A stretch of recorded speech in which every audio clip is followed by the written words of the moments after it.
Okay, let's get started with Project 1, Lesson 2. 3 questions here. Almost all career fields require the use of mathematics, even when the use of numbers and complex calculations is not common. For instance, law enforcement, detectives, and lawyers rely on mathematical reasoning and logic in order to solve crimes and prove guilt or innocence. Apply your knowledge of math concepts to solve these crime-based problems. The first one, when identifying a criminal, it is important to be able to recognize someone in a disguise. The same is true when working with rational exponents and radicals. Radical expressions are sometimes disguised as expressions with rational exponents and vice versa. This is a good way to think about this. Okay, the expression 16 to the 3/6 power is a disguise for one or more of the following expressions. So we're going to select all of the expressions that are equal or equivalent to 16 to the 3/2. So one of the things that I want you to recognize right off the bat is that 3/2 is the same as, or excuse me, 3/6 is the same as 1/2. I think I might have been saying 3/2, but it's 3/6. Let me go ahead and pop that out so everyone can see it. So it's 3/6, which is the same as 1/2. So let's go ahead and just acknowledge that, and we're going to write 16 to the 1/2 power. Okay, well 16 to the 1/2 power is the same as the square root of 16, okay? We could put it out here and we could say that there's that implied 2, but we don't have to. The 2, if you're just dealing with a square root and not a cubed root or a fourth root, if you're just dealing with a square root, you don't have to write the 2. So it's just the square root of 16, okay? So there we go. But hopefully we know that the square root of 16 is 4, okay? And so we can mark that. And we can eliminate 2 and 8 because that's not the same thing. The only other 2 that, we should probably take a look at are right here, okay? So if we have 16 to the 3/6 power, okay? This is the same as writing 16 cubed to the 1/6 power. And that 1/6 is the same as taking the 6th root, okay? So I can bump this 1/6 outside of that radical symbol by putting the 6 out here. That indicates that I'm taking the 6th root, and I can leave my 16 cubed underneath. So this one is opposite. It has the 3 on the outside, so that will not work. And this one works, okay? So we wouldn't click the only here because we have 3 answers. We have the 6th root of 16 cubed, we have 4, and we have the square root of 16. These are all equivalent. The other thing that I want to make sure, and I'm not going to do this every time, but I just want to make sure that everyone is really aware that you can go in and just in your Google search bar, you can type in, let's see, 16 to the 3/6 power, oops, and you'll want to put something like 3/6 in parentheses so that it knows it's taking it to that entire power. And you can see here that that's 4. I could also just take the square root of 16, and I can see that that equals 4. So I can always check my work on the Google Calculator really easily. And I encourage you to do that when you're working through checkpoints or exams or anything like that.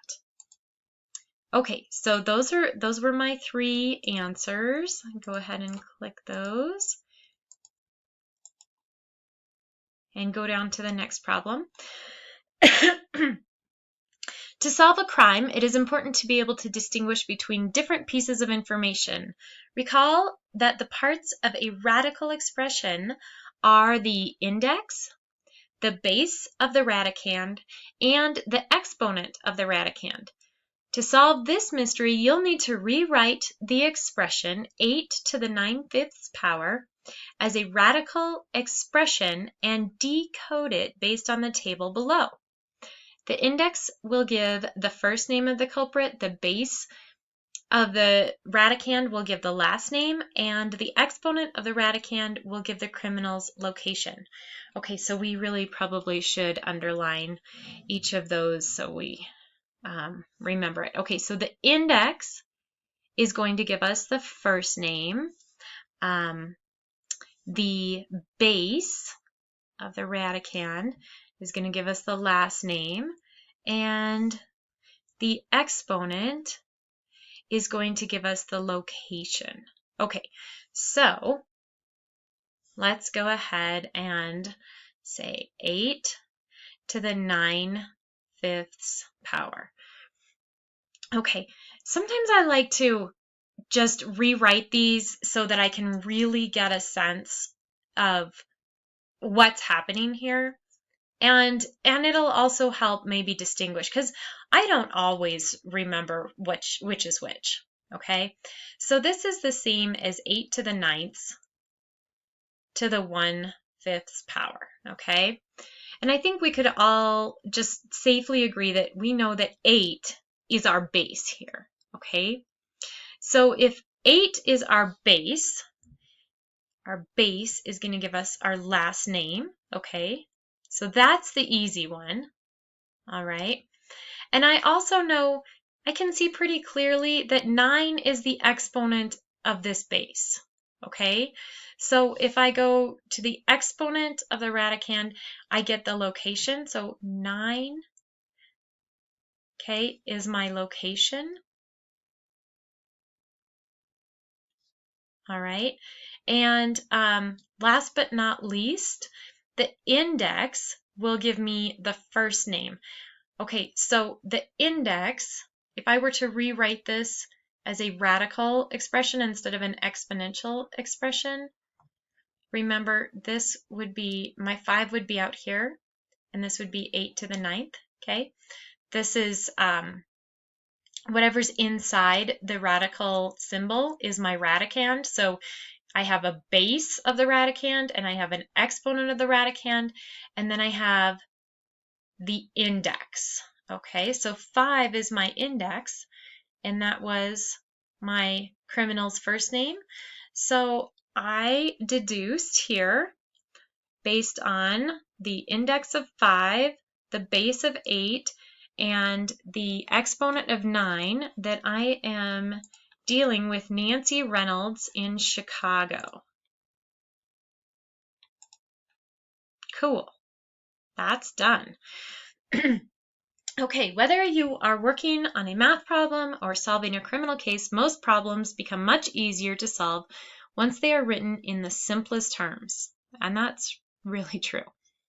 Explain the steps you need to take to simplify the expression the square root of 147 and give the resulting expression. Instead of using the radical symbol, describe the expression. So, because sometimes it's hard to type that radical symbol. It says, for example, in order to describe 19 square root of 2, you would write 19 times the square root of 2. I could go either way on that, to be honest with you. If you can write this 19 square root of 2, I get it. Okay, so the square root of 147, that, my initial guess would be, I don't know if there's anything that goes into that, but it's worth trying. So I know that 1 and 47 go into each other. I also know that 2 does not evenly go into 147 because 147 is an odd number. Okay, so my first factor that I'm going to try here is 3. So let's see what that does for us. I'm just going to go over here to Google, and I'm going to say 147 divided by 3. Oh, look at that. That is really good news because 49 is a perfect square. So let's work with that, and we're going to say that we've got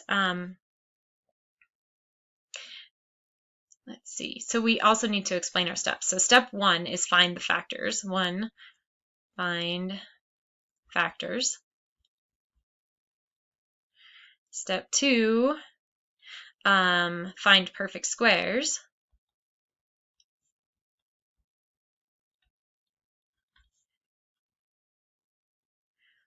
And step 3 is going to be to simplify. And when we simplify, we're going to move things out from underneath the radical whenever possible. So the square root of 147 becomes the square root of 3 times the square root of 49. Well, lucky for us, the square root of 49 is 7, okay? Because 7 times 7 equals 49. So we can simply rewrite this as 7, and this entire expression is simplified as 7 times the square root of 3. So whenever there is a perfect square to pull out from underneath that radical, we want to do it. And 3 is about as small as we're going to get. 3 is not a perfect square, and it doesn't have any perfect square factors. So we can just leave that underneath the radical, and it's as simple as it's going to get. So that's our answer there, and I hope that makes sense, and I hope this was helpful. Thank you.